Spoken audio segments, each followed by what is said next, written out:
Monsieur, merci de nous rester fidèles. Vous êtes bien sûr sur Kaddu TV. Bienvenue à votre émission Info Maritime. Notre émission du jour reçoit monsieur Khalaï Brahim, docteur Khalaï Brahim. Je vous rappelle qu'il est le secrétaire permanent de la commission sous-régionale des pêches. Docteur, bonjour. Bonjour. Je vous laisse saluer les internautes et téléspectateurs qui nous suivent. Bonjour à tout le monde. Je vous remercie pour cette invitation qui nous donne l'occasion de nous présenter à vos téléspectateurs, de présenter qu'est-ce qu'est la Commission sous-régionale des pêches, quelles sont ses réalisations à l'occasion en particulier de son 40e anniversaire en 2025. Et voilà, vous l'avez compris, c'est le contexte auquel nous sommes là aujourd'hui. La Commission sous-régionale qui fête ses 40 ans d'existence. Mais avant tout, j'aimerais vraiment qu'on va découvrir ensemble notre invité, docteur Khalaï Brahim. Qui est-il? Je vous régis à vous.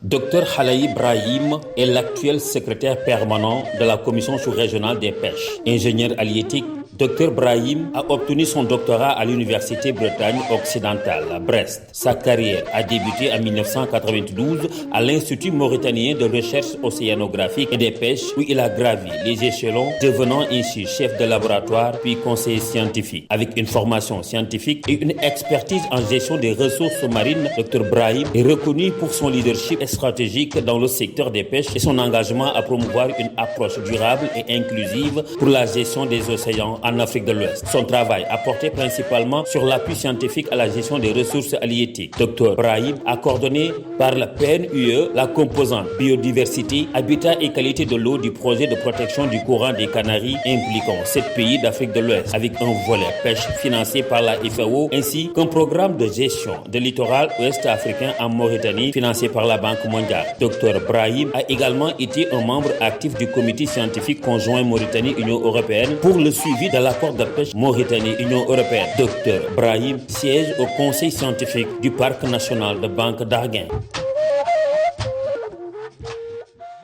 Et voilà, c'est notre invité de ce mercredi dans votre émission Info Maritime. Docteur, rebonjour. Bonjour. Voilà, vous dirigez le secrétariat permanent de la Commission sous-régionale des pêches. Aujourd'hui, vous êtes en train de préparer les 40 ans d'existence de cette organisation sous-régionale. Est-ce que vous pouvez revenir un peu sur les objectifs initiaux de la création de cette organisation, créée, si je ne me trompe pas, depuis 1985? Tout à fait, créée le 29 mars 1985. Cette organisation vise à booster un peu la coopération entre les différents pays de la sous-région. Comme vous le savez, nous avons des pays qui partagent des écosystèmes qui sont semblables, des écosystèmes joints qui représentent donc des écosystèmes similaires, avec un environnement exactement le même sur toute la région, baigné par deux courants en particulier, le courant des Canaries qui vient du nord, qui est un courant froid et relativement riche, et le courant de Guinée qui vient du sud, qui est un courant plus chaud. Et donc la combinaison, l'alternance de ces courants crée un environnement qui est pratiquement similaire dans toute la sous-région. Et donc durant toute l'année, nous avons des écosystèmes qui sont pratiquement les mêmes. Et nous avons aussi des ressources qui sont partagées, les mêmes ressources qui migrent entre les différents pays, en particulier les ressources de petites pélagiques. C'est une région qui est connue donc pour sa richesse halieutique. C'est une zone de pêche qui a été depuis très longtemps en fait recherchée pour ses ressources de grande valeur et abondantes aussi. Donc c'est une zone de pêche traditionnelle depuis l'ère coloniale et même pré-coloniale, parce qu'il y avait donc des flottilles de pêche des Espagnols, des Allemands, une alternance donc de flottilles qui ont opéré au niveau donc de cette région. Donc une exploitation qui est relativement ancienne, de ressources qui sont très importantes donc pour la sous-région, et des pays qui sont confrontés à des problèmes qui sont aussi similaires. Nous avons de grands défis qui représentent en particulier les changements climatiques qui touchent en particulier donc toute la région et qui affectent les ressources, qui affectent nos zones côtières. Et donc c'est un problème général au niveau donc de la sous-région. Nous avons aussi l'expansion de la pêche INN, la pêche illégale, qui est en train de prendre de l'ampleur. Il y a des études qui montrent qu'en fait la pêche illégale représente jusqu'à 20% au niveau donc de notre sous-région donc de la pêche au niveau international. Nous avons aussi une surcapacité de pêche qui est très importante. Nous avons des flottilles qui sont très importantes, des flottilles industrielles, mais aussi une flottille artisanale qui est très importante. Nous avons des pêcheurs, une profession artisanale qui est très importante au niveau donc, de notre sous-région. Et donc, un ensemble de problèmes qui touchent en fait toute la sous-région. Et donc, faisant face à des problèmes majeurs que chaque pays tout seul ne pourrait pas affronter, les pays ont décidé effectivement de se réunir, de se collaborer. Exactement. Et donc de créer la commission sous-régionale des pêches en vue donc de booster, comme je l'ai dit tout à l'heure, la coopération entre les différents pays, en particulier en travaillant sur les aspects harmonisation des politiques de pêche au niveau des différents pays. En fait, l'idée derrière ça, c'est que les pays qui sont avancés au niveau donc, des différentes politiques de pêche puissent profiter aux autres pays qui viennent de commencer, par exemple, l'exploitation de certaines ressources et de les faire profiter en fait de leur expérience.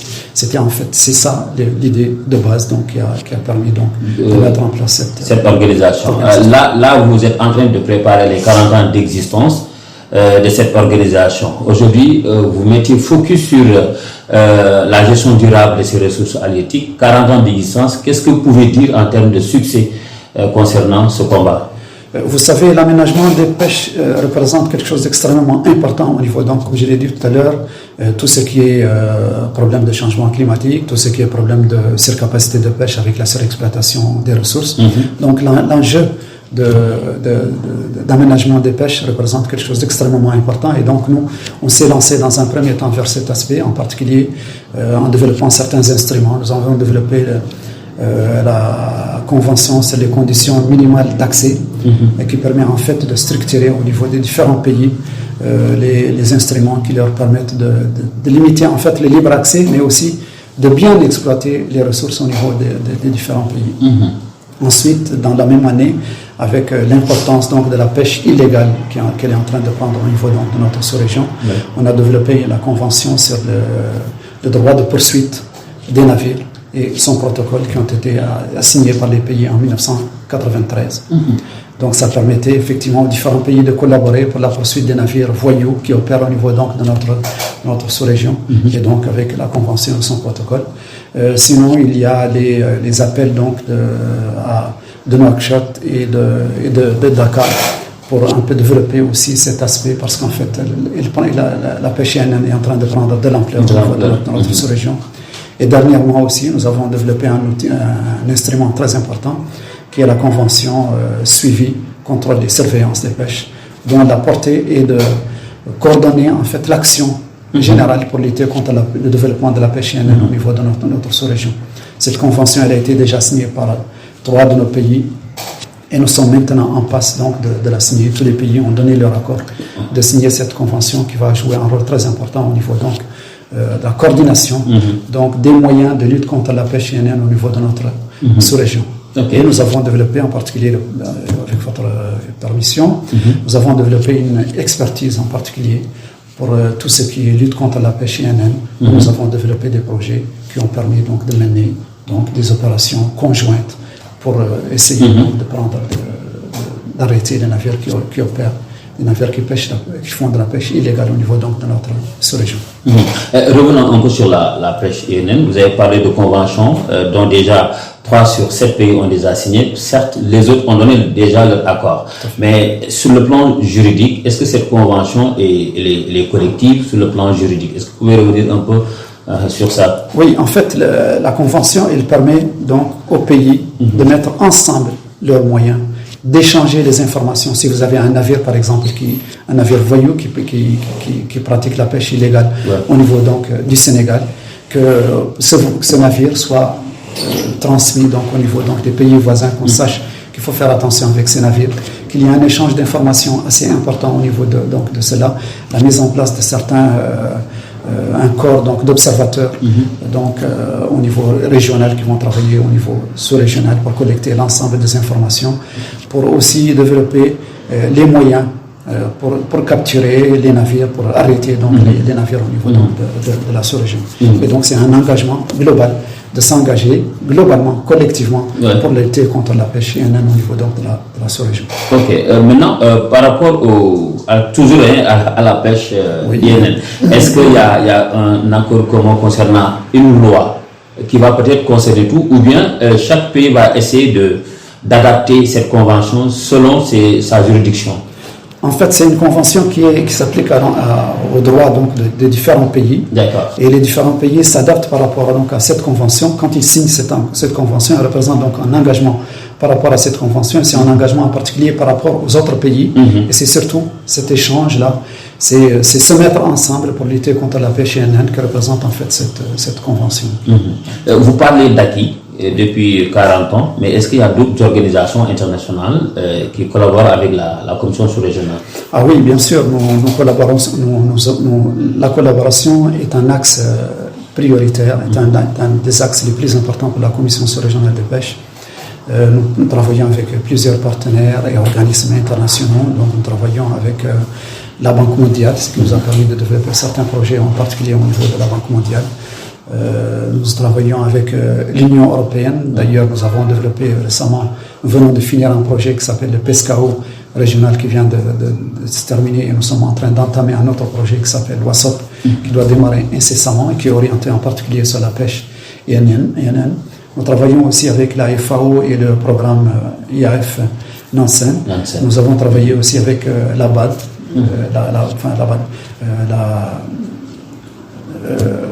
l'Agence française de développement. Nous avons travaillé avec la JICA.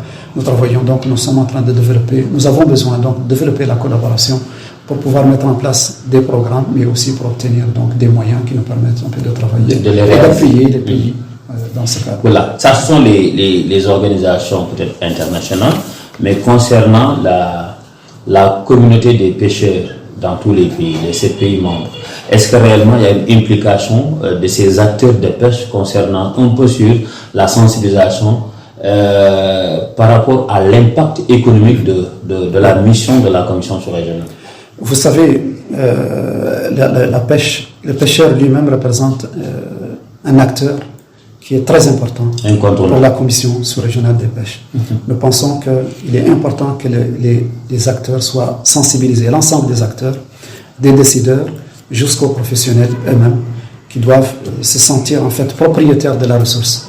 C'est à ce moment-là qu'en fait qu'on peut avoir une gestion rationnelle donc de l'exploitation des ressources en utilisant les engins qui sont adaptés, en évitant par exemple de capturer les juvéniles, les petites tailles, en évitant par exemple d'aller dans les zones où il y a la reproduction des poissons, c'est-à-dire des pratiques que le pêcheur lui-même doit se sentir lui-même propriétaire de la ressource pour pouvoir vraiment être acteur très, très important. Et je pense que c'est quelque chose sur lequel nous travaillons.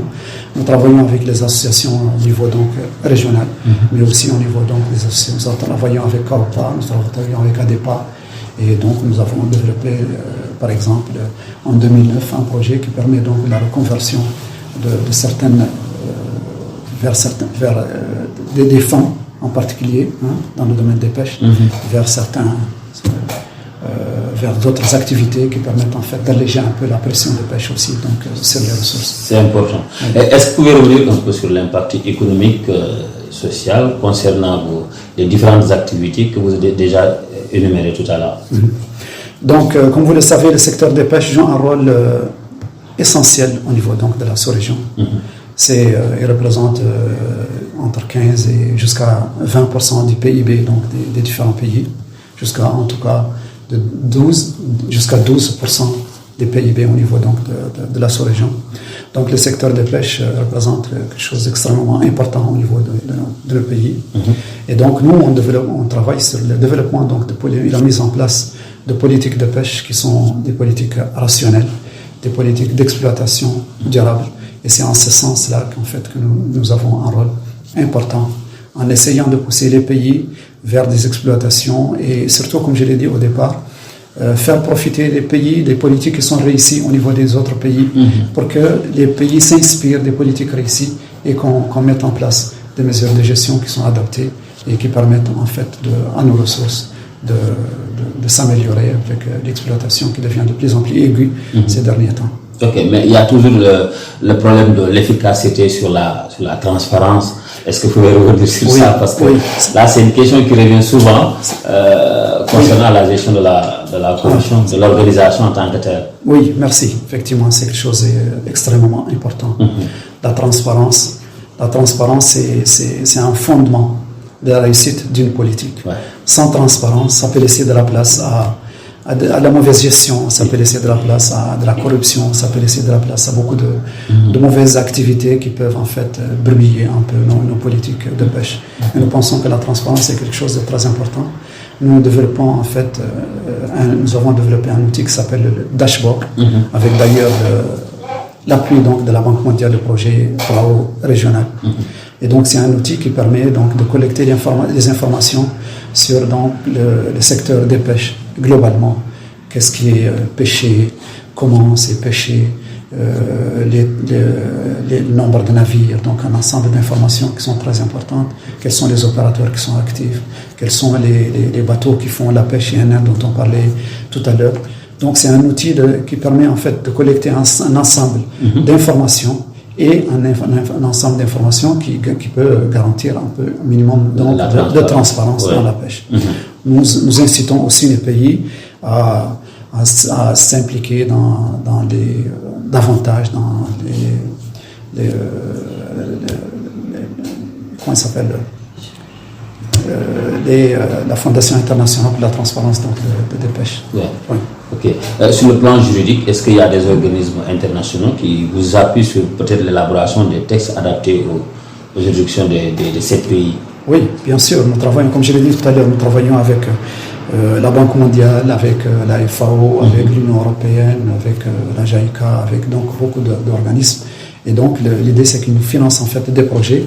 Et ces projets donc servent donc pour le développement justement de ces outils indispensables donc pour la pêche au niveau d'Antibes. Ok, maintenant on va revenir un peu sur les défis et les solutions. Là, vous fêtez les 40 ans d'existence de l'organisation, mais est-ce que réellement il y a des défis et des solutions envisagées par rapport aux décennies à venir, quoi? Oui, bien sûr, merci.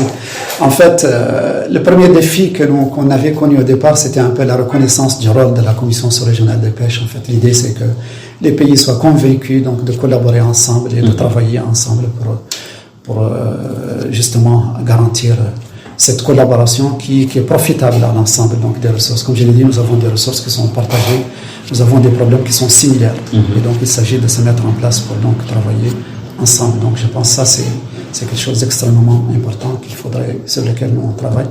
Le deuxième défi, c'est un peu le défi financier. C'est pourquoi en fait nous, comme je l'ai dit tout à l'heure, les financements, la recherche de financement représente quelque chose d'extrêmement important donc pour la commission sous-régionale des pêches. Et donc nous essayons de mettre en place des projets au niveau donc, de nos partenaires.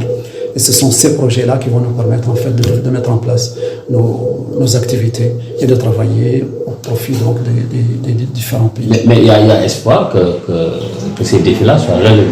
Oui, nous sommes en train on a dépassé ces défis. Aujourd'hui, les pays reconnaissent l'importance donc, de la commission sous-régionale des pêches. Les financements sont en train la commission sous-régionale a été toujours financée.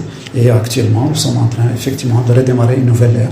Depuis que je suis arrivé au niveau de la commission sous-régionale des pêches, depuis plus d'1 an, j'ai tapé à la porte donc, de l'ensemble des partenaires. Et ça commence déjà à venir. Nous avons des partenariats un peu variés aujourd'hui, comme je l'ai dit, avec l'Union européenne, avec la FAO, avec...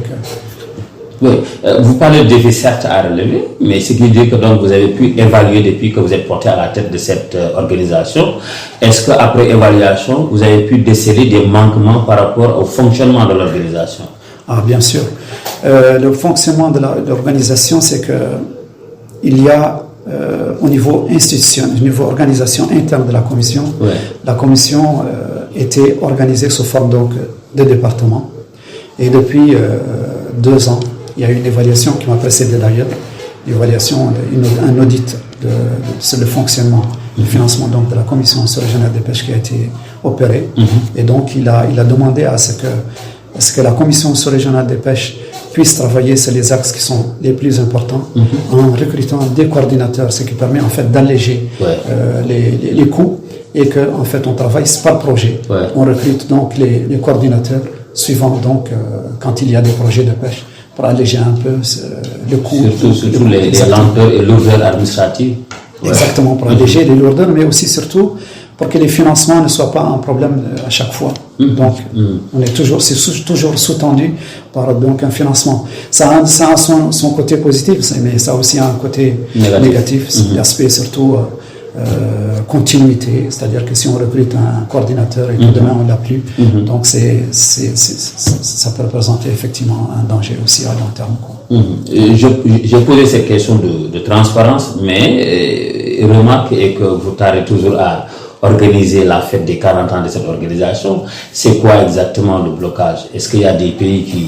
Non, en fait, non, il n'y a pas de blocage. C'est que on a lancé depuis quelque temps, et donc il y a eu un petit retard donc de réaction sur notre demande au niveau donc des différents pays, et en particulier à cause de certaines activités qu'ils sont en train d'organiser dans les différents pays. Ça a retardé un peu ça, mais je pense que maintenant c'est OK. Et donc le pays hôte, en particulier le Sénégal, que je remercie au passage pour avoir effectivement accepté donc d'accueillir généreusement donc la fête exactement, le comité de coordination et la conférence des ministres, parce que c'est relativement lourd quand même pour une vue financier. Et donc tout le monde maintenant a répondu positivement, et nous espérons effectivement que cette conférence des ministres que nous organisons donc en 3 juillet, c'est l'occasion aussi célébrer notre 40e anniversaire. Ok, et il y a certains acteurs qui m'avaient lancé un message, me dire oui, il faut lui demander comment est structurée la commission sous-régionale, un peu sur la structuration de cette organisation. Ok. Parce que si le problème de transparence est toujours posé, c'est comme si c'est dû peut-être à une mauvaise structuration. Non, en fait, la transparence au niveau de la commission sous-régionale ne se pose pas tellement, parce qu'en fait, non. Au niveau de la commission sous-régionale des pêches, on est organisé selon 3 grands axes, 3 grands pôles. Le premier, ça concerne un peu tout ce qui est harmonisation des politiques de pêche, des politiques de politique et législation des pêches. Le deuxième, c'est les aspects relatifs à tout ce qui est aménagement globalement. C'est là où il y a tout ce qui est recherche, c'est tout ce qu'il y a en direction des pêches aussi, parce que nous on travaille avec les pays. Et le troisième, c'est l'aspect relatif à tout ce qui est suivi, contrôle et surveillance. Donc on est structuré autour de ces 3 grands points.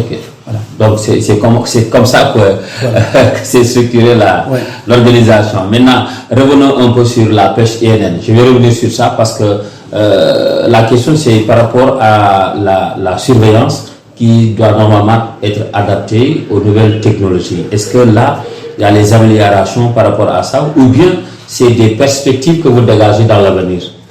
Vous savez, la CSRP a senti assez tôt donc l'importance de la pêche INN au niveau de notre sous-région. Comme je l'ai dit tout à l'heure, il y a une étude qui a dit qu'elle représente environ 20% de la pêche INN dans le monde entier.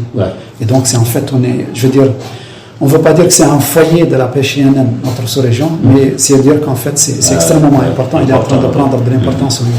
Donc la commission sous-régionale des pêches a développé des instruments, comme je l'ai dit tout à l'heure, la convention sur le droit de poursuite, qui représente un premier instrument. Ensuite, nous sommes en train de développer depuis quelques années la convention suivi, contrôle et surveillance qui est en phase d'être signée actuellement, que les pays sont en train de signer actuellement.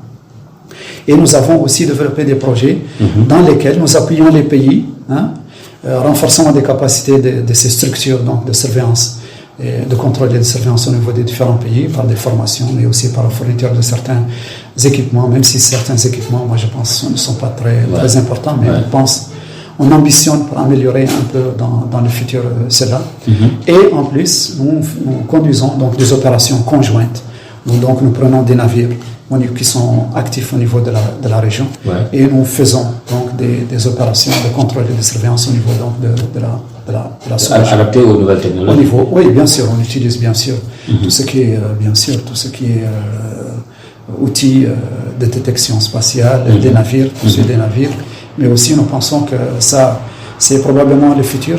Nous essayons de pousser nos pays à ce qu'ils utilisent une nouvelle technologie qui est plus adaptée, qui est moins coûteuse.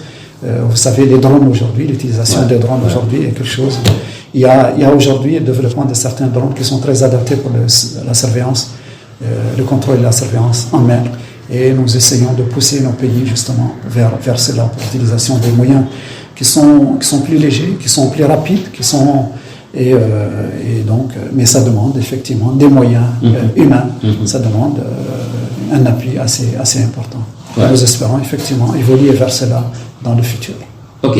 Maintenant, sur l'engagement communautaire, et là, vraiment, comment la Commission a-t-elle pu œuvrer pour sensibiliser les communautés, surtout en ce qui concerne l'importance de la gestion durable des ressources? Est-ce qu'il y a réellement des stratégies que vous avez développées ou des programmes touchant directement la communauté des pêcheurs? Très bien. Vous savez, la Commission régionale des pêches est pionnière dans ce qu'on appelle la cogestion des pêches. Ouais. C'est, comme je l'ai dit tout à l'heure, on ne cessera pas de le répéter. Il faut que le pêcheur se sente propriétaire de la ressource, pour qu'il ne dilapide pas la ressource, pour qu'il ne l'exploite pas de mauvaise manière, pour qu'il n'utilise pas les monofilaments à tort et à travers, pour qu'il ne puisse pas aller dans les zones protégées où il y a les zones de reproduction de certaines espèces, pour qu'il ne puisse pas se rapprocher beaucoup de la côte pour pêcher des petits poissons, pour qu'il ait des pratiques, qu'il se sente lui-même responsable de ces ressourses. Et vous savez, les politiques de pêche qui sont les plus réussies sont les politiques qui se basent en fait sur la sensibilisation des pêcheurs. Il faut qu'ils se sentent propriétaires et qu'ils sentent que son existence lui-même dépend de ces ressources qu'il est en train d'exploiter et qu'il faut qu'il les exploite avec rationalité et de manière durable. Et comment vous les touchez? Nous avons développé des projets. Il y a eu un projet en 2008 sur la cogestion des pêches, justement de sensibilisation. Nous avons travaillé aussi avec... nous avons un projet, il y a un projet qui est développé par la durable des ressources. Est-ce qu'il y a réellement des stratégies que vous avez développées ou des programmes touchant directement la communauté des pêcheurs? Très bien. Vous savez, la Commission régionale des pêches est pionnière dans ce qu'on appelle la cogestion des pêches. Ouais. C'est, comme je l'ai dit tout à l'heure, on ne cessera pas de le répéter. Il faut que le pêcheur se sente propriétaire de la ressource, pour qu'il ne dilapide pas la ressource, pour qu'il ne l'exploite pas de mauvaise manière, pour qu'il n'utilise pas les monofilaments à tort et à travers, pour qu'il ne puisse pas aller dans les zones protégées où il y a les zones de reproduction de certaines espèces, pour qu'il ne puisse pas se rapprocher beaucoup de la côte pour pêcher des petits poissons, pour qu'il ait des pratiques, qu'il se sente lui-même responsable de ces ressources. Et vous savez, les politiques de pêche qui sont les plus réussies sont les politiques qui se basent en fait sur la sensibilisation des pêcheurs. Il faut qu'ils se sentent propriétaires et qu'ils sentent que son existence lui-même dépend de ces ressources qu'il est en train d'exploiter et qu'il faut qu'il les exploite avec rationalité et de manière durable. Et comment vous les touchez? Nous avons développé des projets. Il y a eu un projet en 2008 sur la cogestion des pêches, justement de sensibilisation. Nous avons travaillé aussi avec... nous avons un projet... Il y a un projet qui est développé par la JICA actuellement sur la cogestion des pêches. Ouais. Nous sommes partenaires. Il y a en 2009 aussi, comme vous le savez, il y a des ressources qui sont très surexploitées. Et qu'il faut essayer de diminuer la pression sur ces ressources. On ne va pas partir sans le rappeler. Au niveau donc de la région, nous avons une espèce emblématique qui est la sardinelle. La sardinelle est une ressource qui joue un rôle social et économique très important au niveau donc, de notre sous-région. Et malheureusement, avec la pression de pêche qui devient de plus en plus importante, mais aussi avec probablement l'effet donc, du changement climatique, aujourd'hui il est très difficile de trouver du poisson, des sardinelles. Ce sont malheureusement des ressources qui étaient accessibles à tout le monde. Et donc, malheureusement, ils ont beaucoup diminué ces derniers temps. Et donc, nous, on est en train de développer un projet avec la IAF Nansen, la FAO. l'idée, c'est que les politiques de pêche au niveau des différents pays puissent un peu prendre conscience de l'importance un peu de ces ressources et puis de lever un peu la pression de pêche sur ces ressources. Ok. Et donc l'idée, c'est de réunir tout le monde, de mettre tout le monde autour de la table. De les impliquer. Voilà, exactement. Parce que une démarche participative, l'inclusion également. Exactement, exactement. Et des ressources qui sont partagées. Quand il y a une ressource qui est partagée, si un pays applique par exemple des mesures d'aménagement et que par exemple là, on dit moi j'arrête de pêcher la ressource pendant telle période. Mais si moi j'arrête de pêcher la ressource et que mon voisin pêche ses ressources, donc ça n'a pas de... C'est déjà un défi à relever. Voilà, c'est le repos biologique qui n'est pas totalement respecté par... Le repos biologique, mais il faut que ce soit concerté. Il ne faut pas que ce soit chaque pays qui fait son repos biologique qui le fait à part, par exemple. Justement, il y a un problème d'harmonisation par rapport à ça. Exactement. C'est ça que nous sommes en train de travailler actuellement. Parce que c'est important. Hein? Oui, tout à fait. C'est très important. Parce que là, si un pays observe un repos biologique et l'autre ne le fait pas, bon, il y a un problème. Tout à fait. Un poisson qui n'est pas pêché, que je décide de ne pas pêcher, hein, ça ne peut pas avoir d'effet. Pourquoi? Parce que mon voisin pourrait le pêcher. Vous voyez ce que je veux dire?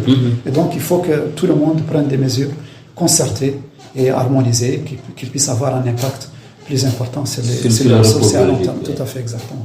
Mais je reviens un peu sur un aspect qui n'a pas été très pris en compte par la Commission ou par les stratégies développées par la Commission, c'est la pêche continentale.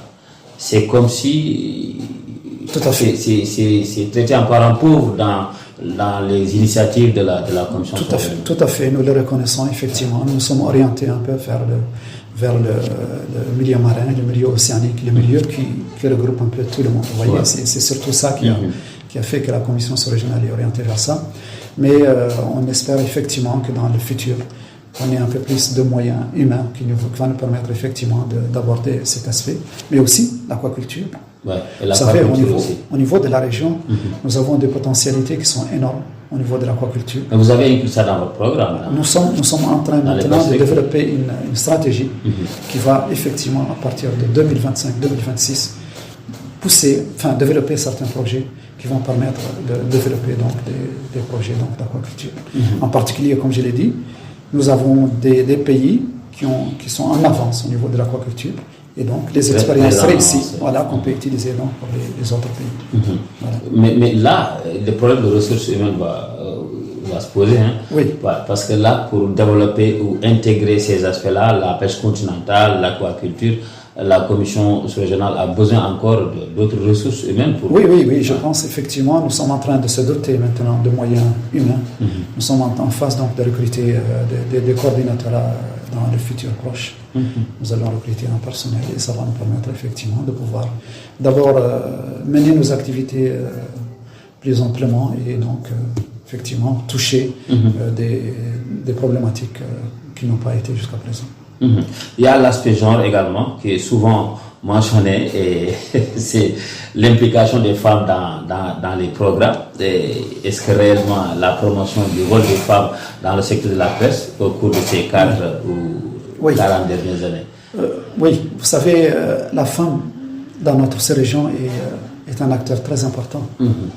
Elle joue un rôle très important au niveau de la transformation, au niveau du mariage. Et donc, nos femmes, en particulier au niveau de la sous-région, sont très dynamiques. Et elles s'impliquent elles-mêmes. Donc, et elles s'imposent. Et donc, nous pensons que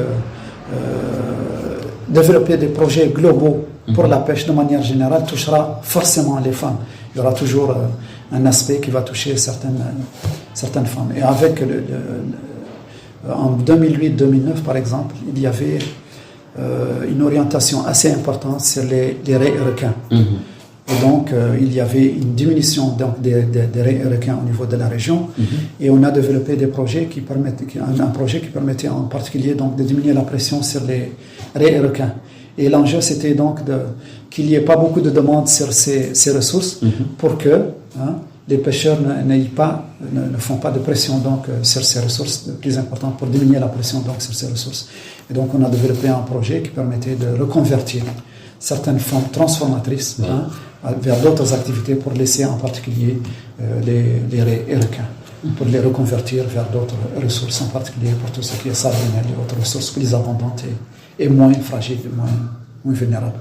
Ok, c'est important. Maintenant, on va revenir un peu sur ce que vous êtes en train de préparer, c'est-à-dire la célébration des 40 ans. Où en êtes-vous? Très bien, donc le programme est établi, les convocations des ministres et des comités de coordination sont lancées. Nous travaillons donc de concert avec le ministère des Pêches, que nous remercions très bien pour sa collaboration, sa disponibilité à nous appuyer, à aider donc la commission sous-régionale des pêches. Je profite ici donc pour remercier Dr Fatou donc pour justement son appui.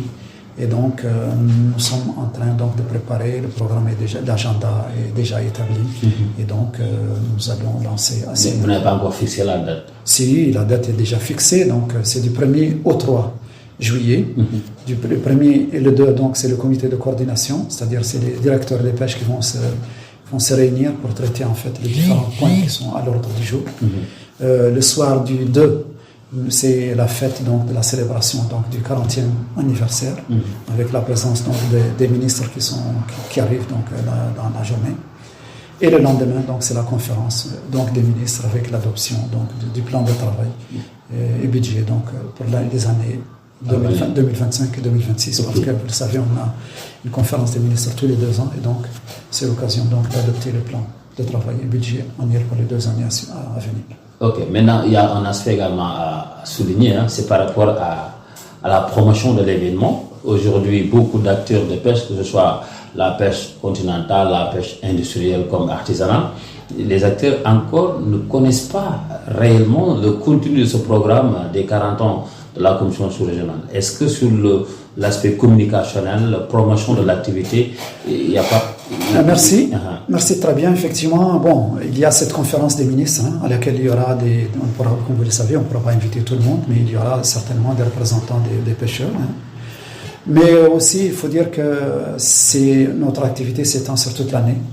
Nous, toute l'année, c'est une année donc de commémoration donc du 40e anniversaire. Et il y aura donc d'autres activités. Il y aura certainement donc des activités donc de communication mais aussi on va organiser certaines conférences. Ok, des conférences, mais également des spots télé, radio et tout ça, parce que là, il y a également des activités qu'on appelle des activités en prélude de la conférence des ministres. Aujourd'hui, j'aimerais voir la commission dans les plages avec les acteurs pour parler un peu de l'événement, lui donner une ampleur forte, parce que c'est important, surtout concernant la gestion durable des produits halieutiques. Tout à fait, effectivement. Donc, nous sommes en train de travailler là-dessus. Nous espérons qu'effectivement, maintenant, on est en phase de la phase préparatoire. Nous sommes en train de lancer les invitations, nous sommes en train de mettre en place les outils, l'exposition, nous sommes en train de développer un film, nous sommes en train donc de travailler sur une brochure et donc un ensemble donc d'éléments qu'on est préparatoire donc pour la commission. Et effectivement, nous espérons lancer des spots assez rapidement pour informer sur ces mots. Oui, mais est-ce qu'on peut revenir un peu sur l'objectif de la célébration de ces 40 ans? Est-ce que c'est pour véhiculer un message sur les acquis ou véhiculer un message sur les défis à relever, ou bien on peut renforcer l'engagement envers la pêche durable en Afrique de l'Ouest? C'est quoi exactement l'objectif principal? L'objectif principal, c'est de capitaliser en fait ce que la commission sous-régionale des pêches a fait jusqu'à présent et d'envisager en utilisant ce que l'expérience précédente, utiliser cette expérience pour prévenir en fait notre activité dans l'avenir. C'est ça en fait ce que nous voulons, mais aussi informer tout le monde sur l'existence donc de la commission sous-régionale des pêches, convaincre sur l'intérêt et l'importance de s'engager davantage dans la commission sous-régionale des pêches. Comme je l'ai dit, nous avons des enjeux majeurs qui sont très importants et que chaque pays à part ne peut pas affronter tout seul, et donc convaincre donc les pays de se mettre en place, de travailler ensemble, de travailler la main dans la main pour essayer justement d'affronter ces enjeux majeurs. Là également, concernant les innovations, est-ce qu'il y a une nouvelle approche ou technologique de la commission qui peut être envisagé peut-être à adapter pour améliorer un peu la gestion des pêches en général. Tout à fait. Nous pensons que la vision classique, sensu stricto, pêche orientée seulement à la pêche, est une idée un peu révolue. Aujourd'hui, on est en train de concevoir la pêche autrement. Ouais. La pêche doit tenir compte de l'environnement dans lequel elle est. On doit savoir, par exemple, pour faire par exemple ce que vous disiez tout à l'heure, faire un arrêt de biologie, un arrêt de pêche, il faut savoir quelles sont les conditions environnementales. Il faut connaître un peu nos ressources. Il faut aussi préserver la biodiversité. Surtout. Parce que de la biodiversité dépend la pêche. Ouais. Des ressources bien importantes doivent s'appuyer sur une biodiversité bien importante également. Nous pensons qu'il faut préserver la biodiversité. Nous pensons qu'il faut lutter contre la pêche INN. Nous pensons qu'en prenant en fait chacun donc de ces éléments, les mettre ensemble pour avoir une vision holistique d'économie bleue, c'est-à-dire envisager l'océan globalement en prenant en compte les différentes parties tout en préservant l'équilibre donc de cet océan sur les aspects environnementaux, sur les aspects relatifs à la biodiversité, sur les aspects relatifs à l'exploitation pétrolière, tout ça sont des choses qu'il faut avoir une vision plus globale donc d'économie bleue dans notre océan. C'est par là que nous pouvons vraiment exploiter nos ressources de manière exemplaire. Oui, là je reviens sur un peu des initiatives qui sont prises d'ailleurs. Par exemple, on a vu que les pays membres de la commission souvent sont invités à participer à des salons internationaux comme Alietis au Maroc, Busan, etc., etc. Mais là, on s'attendait un peu que la commission avec les CPI puisse avoir un genre foire internationale pour permettre à ces pays aussi d'échanger leur expérience par rapport à l'exploitation et la gestion de ces ressources. Oui, c'est effectivement une très bonne idée que nous sommes en train d'explorer, effectivement. L'idée, c'est que notre sous-région, bien sûr, notre sous-région, qui constitue, en fait, nous avons comme je l'ai dit, c'est une zone de pêche des plus importantes au monde. C'est l'une des plus anciennes zones de pêche ici. Vous avez des Portugais qui pêchaient dans la sous-région depuis le 14e siècle. Ouais. Et donc, ce n'est pas pour rien qu'aujourd'hui nous avons des ressources qui commencent aussi à se fatiguer, justement à cause d'une exploitation qui est très, très, très ancienne aujourd'hui. Et donc, nous pensons qu'il faut que nos pays, justement, c'est pour ça que nous sommes en train de travailler, de nous orienter. Une idée, c'est de se concerter encore pour avoir un poids au niveau, pour faire face d'abord au niveau donc des grands ensembles au niveau international. Oui, c'est ça justement. Surtout, c'est important. Et avoir des politiques qui sont harmonisées, qui peuvent donner des résultats assez importants. Il faut aussi qu'on résolve nos problèmes de gestion au niveau donc de nos ressources. Parce que généralement, c'est une remarque, généralement les rencontres que vous organisez tournent autour sur les lois, sur le cadre juridique, sur les sanctions, sur l'harmonisation des textes, mais souvent pas sur peut-être la promotion de nos produits, comment mondialiser tout ça, comment faire intéresser d'autres pays à venir s'inspirer de nos ressources. C'est très important, mais il faut savoir aussi que la Commission sous-régionale de pêche est un organisme de coopération jusqu'à présent. De coopération seulement. Nous espérons que dans le futur, effectivement, que ça puisse jouer un rôle beaucoup plus dynamique, un rôle de gestion. Et c'est à ce moment-là qu'il pourrait avoir un impact plus important. Parce que, comme je l'ai dit tout à l'heure, la gestion des ressources partagées ne peut pas se faire unilatéralement. Et donc, on est obligé d'évoluer vers cela. Sinon vraiment, ça ne peut pas marcher. Ça ne peut pas marcher. Aujourd'hui, c'est les sardinelles qui sont en diminution, mais peut-être demain, c'est quoi ? C'est les chauves, c'est d'autres ressources. Vous voyez ? Donc, nous, on est en train de pousser justement pour que notre statut évolue, pour qu'on puisse être plus dynamique au niveau de la sous-région. Oui. Parlons un peu de ressources humaines, vous l'avez évoqué tout à l'heure. Est-ce que vous avez pensé peut-être dans votre organisation avoir des gens, des scientifiques concernant le changement climatique qui peut-être toutes les initiatives prises par rapport à ça, le repos biologique, la pêche INN, etc., puissent s'adapter également au changement climatique? Oui, en fait, au niveau scientifique, nous avons ce qu'on appelle le groupe de travail, de recherche, comme on l'appelle. Donc, il est composé de représentants des institutions de recherche au niveau donc, de la sous-région. Et donc, ils se réunissent ensemble pour essayer de voir quelles sont les problématiques environnementales qui se posent. Jusqu'à présent, les travaux au niveau changement climatique sont restés au niveau donc, des différents pays, malheureusement. Nous espérons qu'effectivement, que ça puisse, dans le futur, faire l'objet donc, d'une attention particulière donc, de ce groupe de travail que nous espérons dans le futur réunir assez rapidement, d'ailleurs, avant la conférence donc, des ministres. Avant la conférence des ministres. Parce que là, c'est important, le changement climatique. Ça cause un blocage par rapport à certaines initiatives. Tout à fait. Ok, je reviens un peu sur ce qu'on appelle l'implication des communautés dans ce sens, parce que là, je reviens sur un peu la pêche continentale qui est un peu laissée en rade, parce que pratiquement la sous-région, il y a beaucoup d'acteurs qui s'adonnent à la pêche continentale, même au niveau de certaines institutions comme les ministères de ces pays. Peut-être qu'au Sénégal, il y en a une direction chargée de la pêche continentale, mais là également, on doit mettre focus sur ça. Est-ce que ces communautés de pêcheurs-là sont pris en compte dans vos programmes? Nous, actuellement, comme je l'ai dit, on s'est orienté jusqu'à présent, vider nos moyens dont on dispose vers le milieu marin. Maintenant, on espère effectivement dans le futur, nous on travaille avec les pays, vous voyez.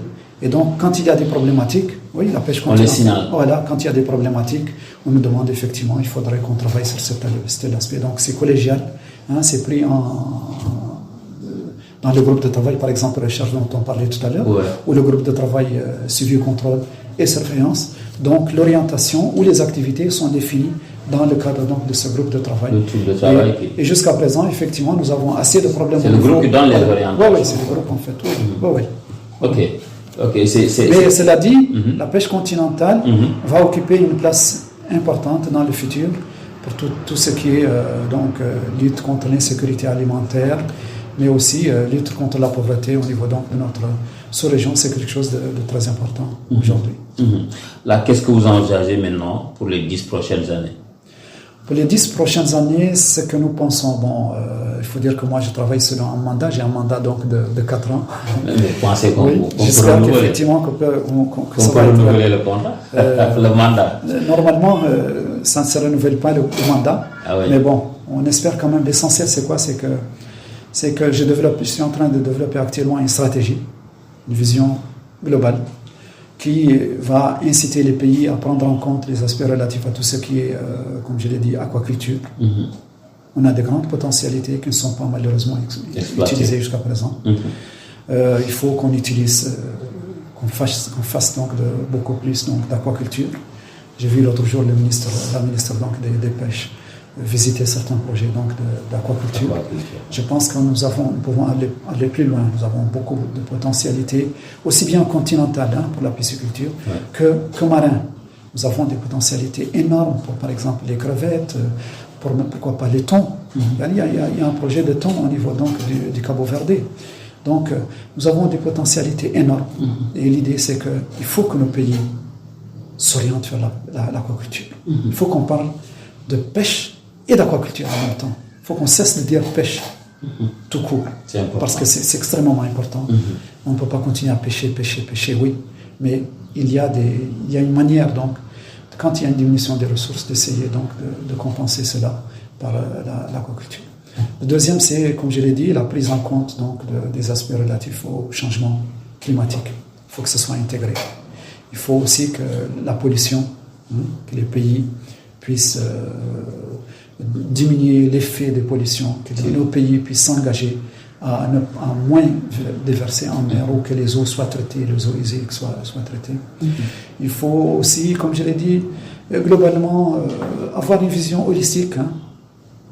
L'économie bleue, c'est quelque chose vers lequel nous tendons aujourd'hui, et avoir une perception à l'équilibre donc du milieu marin, exploiter, savoir que si on exploite au niveau donc des ressources pétrolières ou gazières ici, ça peut avoir des répercussions sur le poisson qui est à côté, les ressources halieutiques, et donc un ensemble de choses. Imaginez donc le milieu marin comme un ensemble global, avec donc des cellules qui sont à l'intérieur et qui sont